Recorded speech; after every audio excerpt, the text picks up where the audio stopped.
তো বাড়ির বাইরে না গেলে আমার সন্তান যে ক্ষুধার জ্বালায় মরে যাবে।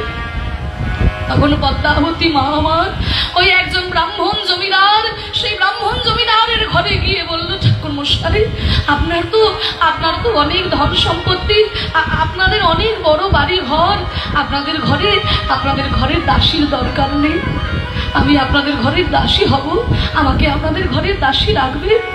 না না, আমার জন্য কোনো টাকা পয়সা খরচা করতে হবে না, আমি সারাদিন আপনাদের ঘরের সব কাজকর্ম করে দেব, আপনার মন্দিরের সমস্ত কাজকর্ম করে দেব, আমি তো ব্রাহ্মণেরই স্ত্রী, আমি মন্দিরের সব কাজ করে দেব, আমাকে বিনিময়ে পয়সা দিতে হবে না, শুধু ওই গোবিন্দের প্রসাদ দেওয়ার পরে একটুখানি প্রসাদ আমায় দেবে, সেই প্রসাদ আমি গ্রহণ করব, আর আমার একটা ছোট্ট ছেলে আছে তো, ওই ছেলেটার মুখে ওই প্রসাদ একটু তুলে দেব।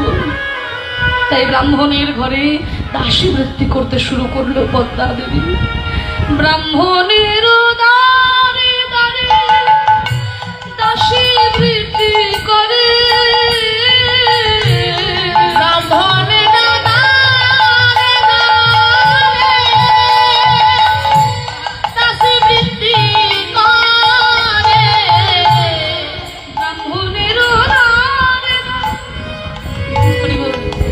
সুখেন হালদার মহাশয় এই কীর্তনের উদ্দেশ্যে হরিনামের জন্য 200 টাকা দান করেছেন। নিতাই গৌর হরি বল, হরি বল, হরি বল, হরি বল।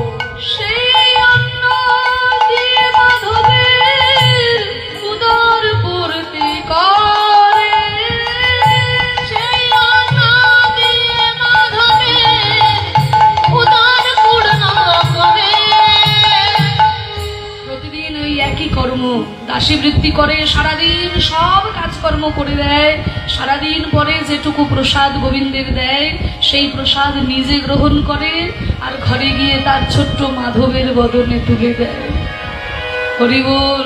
মাগো, ভক্তবৎসল আমার প্রভু, আমার গোবিন্দ। কিন্তু ভগবান, ওই একটা কথা আছে না, ভগবান নিজ মুখে বলেছেন, যে করে আমার আশ আমি করি তার সর্বনাশ, তবুও যদি না ছাড়ে আশ আমি তবে হই তার দাসীর অনুদাস।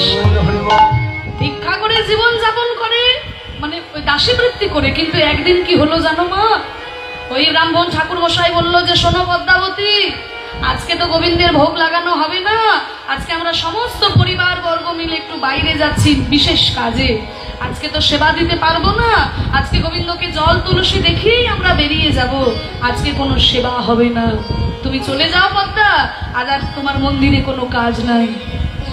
পদ্মাবতী মনে